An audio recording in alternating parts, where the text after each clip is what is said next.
Saudações, estudantes de especialização em Educação e Tecnologias. Aqui quem fala é o professor Glauber Santiago e neste vídeo interativo eu irei demonstrar para vocês como se monta a trilha pedagógica, ou seja, faz as escolhas dos componentes curriculares. Bem, primeira coisa, você entra num AVA qualquer e acessa o ambiente virtual da coordenação do curso. Você vai em Dicas e Materiais e procura pelo projeto político-pedagógico do curso. Aqui você vai ter acesso às ementas dos componentes curriculares para você ter uma ideia do que se trata.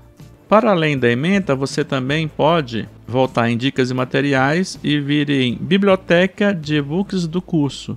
Aqui você vai ter acesso a todos os e-books que nós temos no curso e praticamente todo componente curricular tem um e-book. Alguns componentes não têm e-book por algum motivo específico.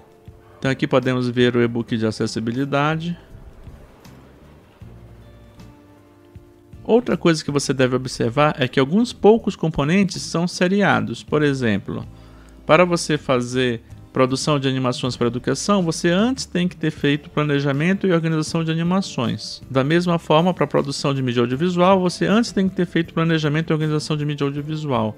Mesma coisa de produção de mídia escrita, antes tem que ter feito planejamento e organização de mídia escrita. E a mesma coisa para design de jogos educacionais. Antes você deve ter feito introdução aos jogos na educação. Na verdade, você pode até não seguir essa ordem, mas você corre o risco de não entender alguma coisa ou chegar no meio do assunto. Mas de resto, no EduTech nós temos muita liberdade. Vamos lá? Muito bem. Agora vamos montar a trilha pedagógica. Então entre no site edutech.ead.fiscar.br e clique na área do aluno. E em seguida, você acessa o sistema acadêmico Mandala. Esse é o sistema que você utilizou para se inscrever e se matricular no curso. Então, coloque seus dados e acesse o sistema. O próximo passo é clicar em Monte sua trilha pedagógica e inscrição em componentes. Aí então você lê as instruções.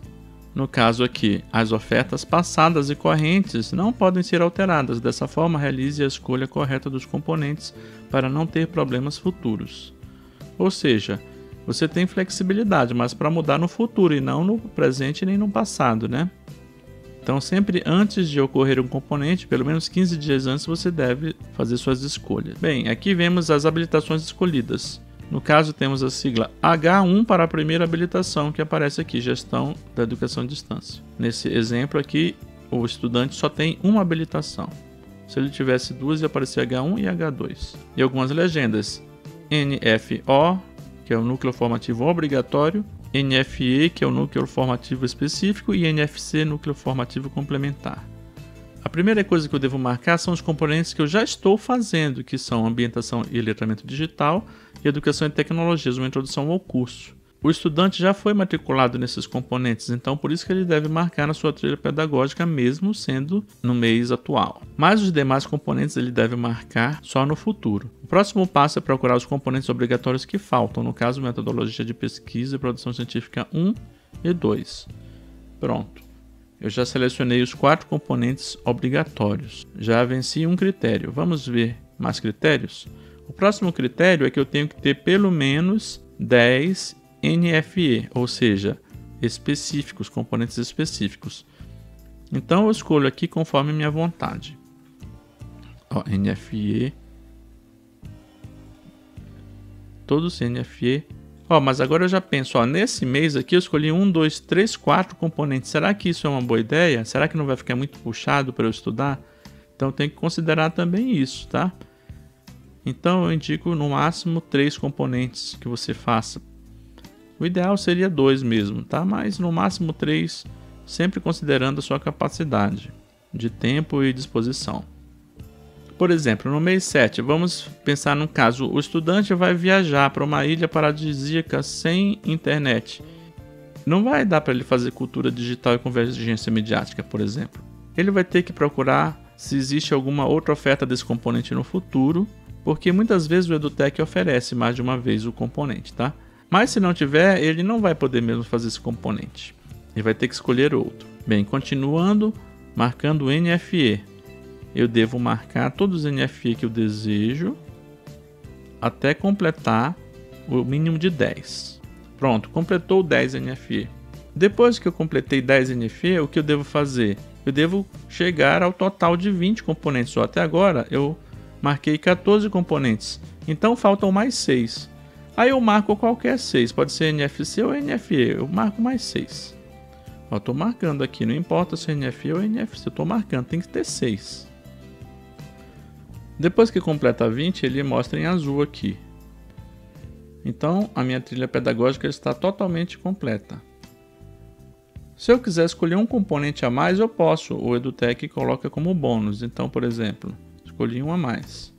Tem 21, então está tudo certo.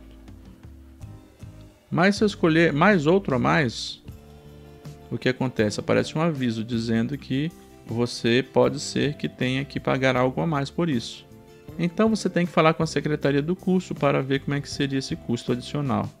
Mas é possível, tá? Você pode marcar componentes adicionais, o EduTech é flexível. Tudo isso vai sair no seu histórico. A única questão é que você tem que ver com a secretaria do curso. Só que se você marcar muitos componentes a mais, já é melhor você pensar em fazer 2 especializações, né? O EduTech é flexível. Então, tudo que você fizer para a primeira habilitação pode ser utilizado na segunda. Mas vamos voltar aqui apenas aos 21 componentes. Agora eu devo ir ao final e salvar. Se eu não salvar, eu vou perder tudo que eu fiz. Ó, salvar a inscrição. Se eu não salvar, eu perco tudo. Pronto, salvou. Agora eu posso ir novamente aqui, ó, no final e gerar PDF. Aí eu posso salvar isso aqui e guardar no meu computador em algum local. É isso aí, pessoal. Sucesso e bom curso!